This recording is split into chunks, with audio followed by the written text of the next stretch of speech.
ಈ ಸಮಾರಂಭದಲ್ಲಿ ಆಗಮಿಸಿರುವ ಜಿಲ್ಲಾ JDS ಅಧ್ಯಕ್ಷ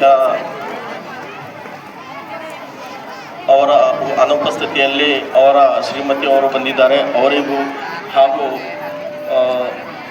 ಈ ಸಂಸ್ಥೆಯ ಅಧ್ಯಕ್ಷರಾದಂಥ ನವಾಜ್ ಪಟೇಲ್ ಸರ್ ಅವರು ಹಾಗೂ AW ಸರ್ ನವಾಜ್ ಸರ್ ಅವರು, ಅಕ್ರಮ್ ಮೊಮಿನ್ ಅವರು ಹಾಗೂ ಗುರುನಾಥ್ ರೆಡ್ಡಿ ಸರ್ PDO ಅವರು, ಮಾಳಿಗಿ ಸರ್ ಅವರು ಹಾಗೂ KEB ಡಿಪಾರ್ಟ್ಮೆಂಟ್ ಸರ್ ಅವರು ಹಾಗೂ ಈ ಕಾರ್ಯಕ್ರಮದಲ್ಲಿ ಒಬ್ಬ ಯೋಧರಿದ್ದಾರೆ, ಅವರನ್ನು ನಮಸ್ಕರಿಸುತ್ತಾ ಅವರಿಗೂ ಕೂಡ, ಹಾಗೂ ಶೇಖರ್ ಗುತ್ತೇದಾರ್ ಸರ್ ಅವರು ಹಾಗೂ ಸುಲೇಪೇಟ್ ಗ್ರಾಮದ ಮಾಜಿ ಗ್ರಾಮ ಪಂಚಾಯತ್ ಅಧ್ಯಕ್ಷರಾದಂಥ ಜೈರುದ್ದೀನ್ ಪಟೇಲ್ ಸರ್ ಅವರು ಹಾಗೂ ಅದೇ ರೀತಿಯಾಗಿ ಸಲೀಂ ಸರ್ ಅವರು, ಅವರ ಈ ಎಲ್ಲ ಹಾಗೂ ಎಲ್ಲ ಪತ್ರಕರ್ತ ಮಿತ್ರರು ಹಾಗೂ ಈ ಗ್ರಾಮದ ಎಲ್ಲ ತಂದೆ ತಾಯಿಯರು, ಇವತ್ತಿನ ದಿವಸ ನಮ್ಮ ಮಕ್ಕಳ ಭವಿಷ್ಯತ್ತಿಗಾಗಿ ನಾವು ಇವತ್ತು ಒಳ್ಳೆ ಶಾಲೆಯಲ್ಲಿ ಓದಿಸ್ತಾ ಇದ್ದೀವಿ.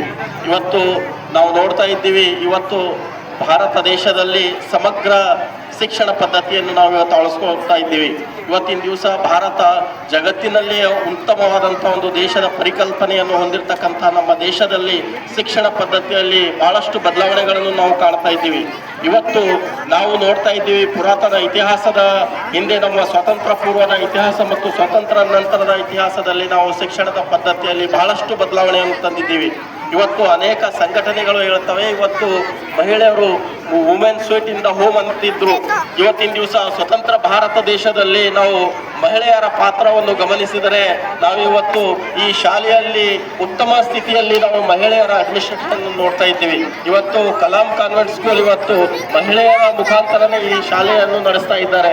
ಇನ್ನು ಅನೇಕ ಸಂಘ ಸಂಸ್ಥೆಗಳು ಮಹಿಳೆಯರನ್ನು ಕೇವಲ ಮನೆಯ ಒಂದು ಗೃಹಿಣಿಯ ರೂಪದಲ್ಲಿ ಕಾಣ್ತಾ ಇದ್ರು. ಅಂತಹ ಸಂದರ್ಭದಲ್ಲಿ ಈ ಕಾನ್ವೆಂಟ್ ಸ್ಕೂಲ್ ಇವತ್ತು ಮಹಿಳೆಯರ ಮುಖಾಂತರ ಈ ಶಾಲೆಯ ಒಂದು ವಾತಾವರಣ ನಾವು ನೋಡಿದರೆ ಇವತ್ತು ಅನೇಕ ಮಕ್ಕಳು ನಾವು ಕಾರ್ಯಕ್ರಮ ಪ್ರಾರಂಭದಲ್ಲಿ ಅನೇಕ ಸಂಗೀತಗಳು, ಪ್ರಾರ್ಥನೆ ಗೀತೆಗಳು ಎಲ್ಲವನ್ನು ನಾವು ಇವತ್ತು ಇಂಗ್ಲಿಷ್ ಮುಖಾಂತರ ಕಾಣ್ತಾ ಇದ್ದೀವಿ. ಇವತ್ತು ಇಂಗ್ಲಿಷ್ ಭಾಷೆ ನಮ್ಮ ಜೀವನ ಶೈಲಿಯಲ್ಲಿ ನಾವು ಆ ಹಿಂದಿನ ಸಂದರ್ಭದಲ್ಲಿ ನಮ್ಮ ಇಂಗ್ಲಿಷ್ ಅಂದರೆ ಬಹಳ ಒಂದು ದೊಡ್ಡ ಸಾಧನೆಯೇ ಆಗಿತ್ತು. ಆದರೆ ಇವತ್ತಿನ ದಿವಸ ನಮ್ಮ ಗ್ರಾಮೀಣ ಮಟ್ಟದಲ್ಲಿ ನೀವೇನು ಮುದ್ದು ಮಕ್ಕಳಿಗೆಲ್ಲ ಸಣ್ಣ 1ನೇ 2ನೇ ಮಕ್ಕಳಿಗೆಲ್ಲ ನೀವು ಇಂಗ್ಲಿಷ್ ಕಲಿಸ್ತಾ ಇದ್ದೀರಲ್ಲ, ಇದು ನಮ್ಮ ಭವಿಷ್ಯತ್ತಿನ ಭಾರತ ಜಗತ್ತಿನ ಉತ್ತಮವಾದಂಥ ಒಂದು ದೇಶದ ಪರಿಕಲ್ಪನೆಯಾಗಿದೆ. ಇವತ್ತಿನ ದಿವಸ ನಾವು ನೋಡ್ತಾ ಇದ್ದೀವಿ, ನಾವು ಅಮೆರಿಕ ದೇಶದ ಹಿಂದಿನ ಒಂದು ಪ್ರೆಸಿಡೆಂಟ್ ಇದ್ರು, ಅಬ್ರಹಾಂ ಲಿಂಕನ್ ಅವರು ಅಂತಿದ್ರು, ನಾವು ಶಿಕ್ಷಣದ ಮೌಲ್ಯವನ್ನು ಮಕ್ಕಳ ರೂಪದಲ್ಲಿ ನಮ್ಮ ದೇಶದ ಭವಿಷ್ಯ ಕಾಣ್ತೀವಿ. ನಮ್ಮ ಭವಿಷ್ಯ ಯಾವ ಮುಂದುವರಿತದೆ ಅಂದರೆ ನಮ್ಮ ಶಾಲೆಯ ಮುಖಾಂತರ ಮುಂದುವರಿಯುತ್ತದೆ. ನಮ್ಮ ಮಕ್ಕಳಿಗೆ ನಾವು ಬಡತನ ಮುಖಾಂತರದಲ್ಲಿದ್ದರೂ ಕೂಡ ಅಬ್ರಹಾಂ ಲಿಂಕನ್ ಕೂಡ ಒಂದು ಬಡತನ ಮನೆತನದ ರಾಷ್ಟ್ರಪತಿಯಾಗಿದ್ರು. ಅವ್ರು ಹೇಳ್ತಾರೆ, ನಮ್ಮ ಮಕ್ಕಳಲ್ಲಿ ನಾವು ತಂದೆ ತಾಯಿ ಆಗಿದ್ದು ನಮ್ಮ ಮಕ್ಕಳಿಗೆ ಕಾಲ ಚಪ್ಪಲಿ, ಮೈಯಲ್ಲಿ ಒಳ್ಳೆ ಬಟ್ಟೆ ಹಾಕಲಿಲ್ಲ ಅಂದ್ರೂ ಕೂಡ ಪರವಾಗಿಲ್ಲ, ಆದರೆ ಅವ್ರ ಶಾಲೆಯಲ್ಲಿ ಪೆನ್ನು ಅಥವಾ ಕಾಪಿ ಕೇಳಿದ್ರೆ ನಾವು ಅವರಿಗೆ ಇಸ್ಕೊಡ್ಬೇಕು. ನಮ್ಮ ಪರಿಸ್ಥಿತಿ ಯಾವುದೇ ಒಂದು ಪರಿಸ್ಥಿತಿಯಲ್ಲಿ ಇರಲಿ, ನಮ್ಮ ಆರ್ಥಿಕ ಪರಿಸ್ಥಿತಿ, ಆ ಪರಿಸ್ಥಿತಿಯಲ್ಲಿ ನಾವು ಒಳ್ಳೆ ಚಪ್ಪಲಿ, ಒಳ್ಳೆ ಬಟ್ಟೆ ಇಸ್ಕೊಡ್ಲಕ್ ಆಗ್ಲಿಲ್ಲ ಅಂದ್ರೂ ಪರವಾಗಿಲ್ಲ, ಅವ್ರಿಗೆ ಕೇಳಿರ್ತಕ್ಕಂಥ ಕಾಪಿ, ಪೆನ್ನು, ಪುಸ್ತಕವನ್ನು ಇಸ್ಕೊಡ್ಬೇಕಂತ ಹೇಳಿ ನಾವು 1775ರಲ್ಲಿ ಅವರು ಹೇಳಿದ್ದಾರೆ. ಅಂತಹ ಮಹಾನ್ ಮೇಧಾವಿ ವ್ಯಕ್ತಿಯನ್ನು ನಾವು ಇವತ್ತು ನೆನೆಸಬೇಕಾಗುತ್ತದೆ. ಅಬ್ರಹಾಂ ಲಿಂಕನ್ ಆಗಿರಬಹುದು. ಅಮೆರಿಕ ದೇಶದಲ್ಲಿ ಇಬ್ಬರು ಗೆಳೆಯರು ಇರ್ತಾರೆ ಸರ್. ಆ ಗೆಳೆಯರಿಗೆ ಏನ್ ಮಾಡ್ತಾರೆ, ಒಬ್ಬ ಡಾಕ್ಟರ್ ಇರ್ತಾನೆ, ಒಬ್ಬ ಟೀಚರ್ ಇರ್ತಾರೆ. ರಾತ್ರಿ 1 ಮಳೆ, ಭಯಂಕರ ಮಳೆ ಬರ್ತಾ ಇದೆ. ಆ ಸಂದರ್ಭದಲ್ಲಿ ಡಾಕ್ಟರ್ಗೆ ಒಂದು ಫೋನ್ ಬರ್ತದ. ಫೋನ್ ಬಂದು ನೀವು ಅರ್ಜೆಂಟ್ ಆಗಿ ಬರಬೇಕು, ಒಂದು ಡೆಲಿವರಿ ಪೇಷಂಟ್ ಇದೆ ಅಂದ್ರೆ ಆ ಡಾಕ್ಟರ್ ಜಿಲ್ಲಾ ದೊಡ್ಡ ಡಾಕ್ಟರ್ ಇರ್ತಾನ, ಆದ್ರೂ ಕೂಡ ಅವ ಸ್ಪೀಡ್ ಆಗಿ ಗಾಡಿ ಚಾಲು ಮಾಡ್ಕೊಂಡು ಅವ ಹಾಸ್ಪಿಟಲ್ಗೆ ಹೋಗ್ತಾನ. ಹೋಗಿ ಬಂದು ಒಳ್ಳೆ ರೀತಿಯಿಂದ ಅದು ಡೆಲಿವರಿ ಕಾರ್ಯಕ್ರಮ ಆದ್ಮೇಲೆ ಮತ್ತೆ ವಾಪಸ್ ಏನ್ ಬರ್ತದ ಮುಂಜಾನೆ ಆಗಿರ್ತದೆ 4-5 ಗಂಟೆ ಅಂತ ಬಂದಾಗ ಕೇಳ್ತಾನೆ ಮತ್ತೊಬ್ಬ ಟೀಚರ್ ಆಗಿರ್ತಾವ, ಏನಪ್ಪ ನೀ ಮನಸ್ಸು ಮಾಡಿದ್ರೆ ನನಗೆ ಆರಾಮಿಲ್ಲ ಮಕ್ಕೋತೀನಿ ಅಂತ ಹೇಳ್ಬಹುದಾಗಿತ್ತು, ಅಥವಾ ಫೋನ್ ರಿಸೀವ್ ಮಾಡಲಿಲ್ಲ ಅಂದ್ರೂ ನಡೀತಿತ್ತಲ್ಲ. ಅಂದ್ರೆ ನೋಡು, ನಮ್ಮ ದೇಶ ಸ್ವತಂತ್ರ ರಿಪಬ್ಲಿಕ್ ದೇಶದಲ್ಲಿ ನಂಬರ್ 1 ದೇಶ ಅಮೆರಿಕ. ಅವ ಹೇಳ್ತಾನೆ ಅಲ್ಲಿ ಆ ಡಾಕ್ಟರು, ನೋಡು ನಾ ಇವತ್ತೇನು ಹೋಗಿನಲ್ಲ, ಆ ಹುಡುಗ ಕೂಡ ಮುಂದಿನ ಭವಿಷ್ಯತ್ತಿನಲ್ಲಿ ನಮ್ಮ ದೇಶದ ರಾಷ್ಟ್ರಪತಿ ಆಗಬಹುದು. ಇವತ್ತಿನ ದಿವಸ ಆ ಮಗು ಮುಂದೆ ರಾಷ್ಟ್ರಪತಿಯಾಗಿ ನಮ್ಮ ದೇಶ ಒಂದು ಒಳ್ಳೆ ಮಟ್ಟಕ್ಕೆ ಹೋಗಬಹುದು ಅನ್ನುವಂಥ ಒಂದು ವಿಶ್ವಾಸ ಇರ್ತದೆ. ಅಂತಹ ಈ ಸ್ವತಂತ್ರ ಭಾರತ ರಿಪಬ್ಲಿಕ್ ಭಾರತ ದೇಶ ನಮ್ಮದು, ಹಾಗೂ ಅಮೆರಿಕವು ಕೂಡ ಒಂದು ರಿಪಬ್ಲಿಕ್ ದೇಶ ಆಗಿದ್ದು ಅಲ್ಲಿ ಏನು ಅವ್ರದ್ದು ಪರಿಸ್ಥಿತಿ ಇದೆ ಎಲ್ಲ ಒಂದು ಸಾಮಾನ್ಯ ಮನೆತನದ ವ್ಯಕ್ತಿಯು ಕೂಡ ರಾಷ್ಟ್ರಪತಿ ಆಗಬಹುದು, ಪ್ರಧಾನಮಂತ್ರಿ ಆಗಿರಬಹುದು, DC ಆಗಬಹುದು ಅನ್ನುವಂಥ ಒಂದು ವಿಶ್ವಾಸ ಈ ಸ್ವತಂತ್ರತೆ ಮತ್ತು ಪ್ರಜಾಪ್ರಭುತ್ವತೆಯಲ್ಲಿ ಇರ್ತದೆ.